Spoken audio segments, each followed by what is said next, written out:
I got the Lusso up on the rack because I'm working on the exhaust system. I pulled the old one off, cut it all out, threw it in a pile over here, and yeah, it's pretty rusty. I mean, when I started to cut it off, it just started to crumble to pieces. I mean, it just shook out, and a bunch of dust and dirt and everything else, or just, you know, it was done. So I got the new one, and it basically starts. This is the original Y pipe, and I'm tacking in all the hangers, because you'd see they're just little tacks that I'm holding it all together. And the center section pipe or mufflers have been put in, and then just tacking it all the way back. So all these pieces came, these little sleeves were tacked in place but kind of loose. And what I did was just hung it one piece at a time all the way back and made sure it cleared all these little places, because you could see where the exhaust is. There's scallops here for the pipes to go through the frame, or below the frame, but it's just one of these things where every piece just needs to be tacked into place so that it does what it's supposed to do. And I like getting them completely apart, because what happens is there's certain areas, like the leaf springs get really close, but yet the exhaust, when you look at the way it exits, it has to cross over the leaf spring. So you have to, the bends are kind of funny, and they have to be tweaked to get around. So I just find it, even though it takes more time to get all the loose pieces and then tack everything in place and then put the tips in, and same thing with in the back here, it's like this one's here, this one's all in as well, and you just match them side to side. Because again, I think part of it is, because these cars are handmade, they don't all go together the same way. I mean, I think that Mike, as you've seen, I've did a video at Time Valve, they do the exhaust really well, but they can't tell how the car is going to fit, because these hangers that are mounted on the chassis, you don't know if they've been moved and things have been tweaked as far as all that stuff is. You can see some of the welds on all this stuff. You don't know if they're putting them in exactly the same place. They're pretty close, but I just find if you're going to do it correctly, you just need to do it by welding them one piece at a time. And then what will happen is, once I get this together, the crucial point is to make sure, because then I have to make sure that the exit of the exhaust is lined up correctly, and how far it protrudes off the back of the car. So I want to get those pipes, once I get the exhaust pipes kind of where I want them to be, then it's a matter of getting the tips in the way I want them. So what I have here is the exhaust is actually in, but I've got it cut to the length that I need, because they left me a little bit of extra pipe. So then what I can also do is, once I have the hanger in, I can actually tweak this and then make sure that these are swung, because you can see how you can actually get these crooked. So I can bend them into place and get them perfect, and then tack it in place. Once I have everything tacked in place, then what I'm going to do is I'm going to send this to my welder. It's one of those skills that I wish I should learn how to do, which is I want to TIG weld the whole system together. Yeah, you could probably do this all with MIG and be fine with it. In fact, most of the welds on this car are probably MIG welded together, or at least most of the welds on the muffler systems probably been MIG'd. But I just like the way TIG looks. It's a better penetration. It's a better weld.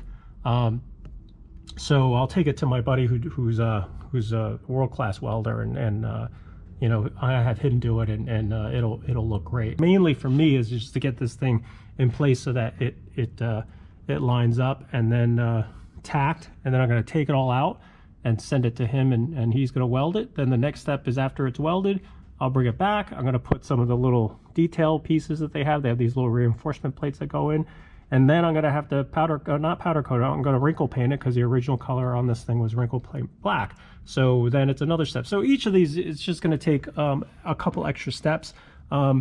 it's the way to do it right. It can be quite a few hours to do it, but this is what happens with custom cars. So next step is to get the tips welded in place, get them lined up. I'll drop the car on the ground and then take a look at how the tips exit and whether or not the tips look right, and how they exit out the back behind the bumper, and keep fitting. So here's a good example of why you have to check everything and cut everything perfectly.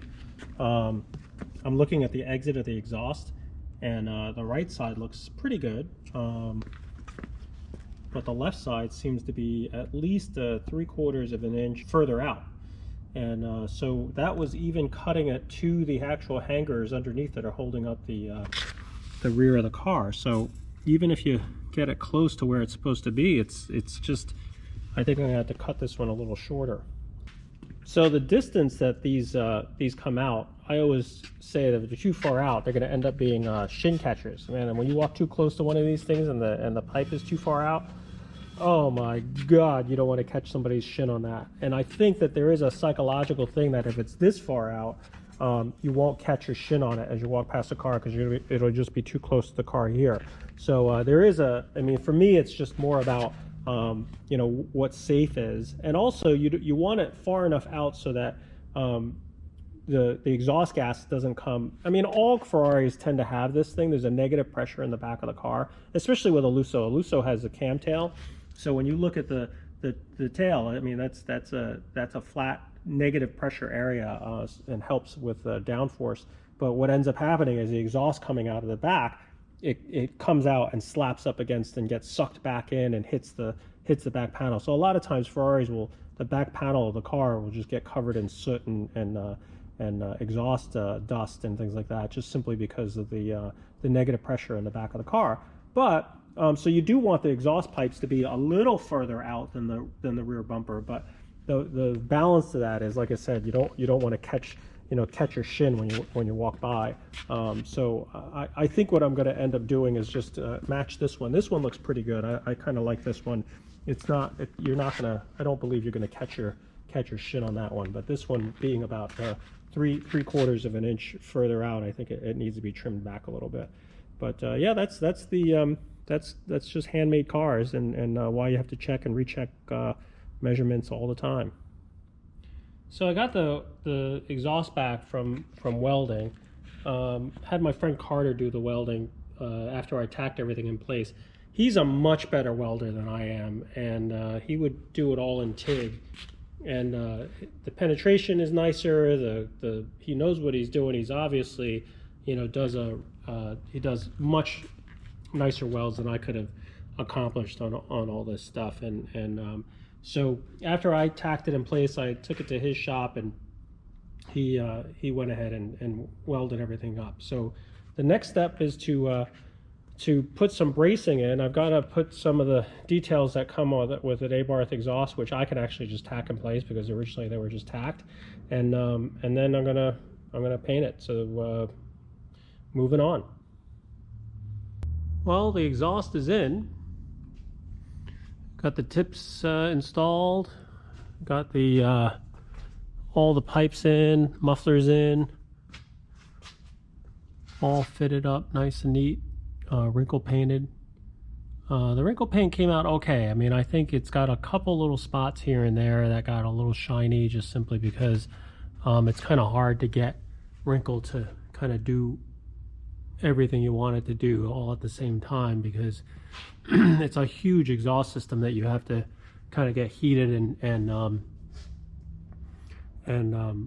wrinkled. So it's the edges are hard to blend in. So a couple places here and there got shiny, but again, it's an exhaust system. Underneath the car, you're not going to see it as much. But the rear tips are all aligned and looking pretty good. And I'm going to put the car down on the ground, and once everything's dried, the rear tips, I glued them in with high temp silicone. That's probably the best way to do it.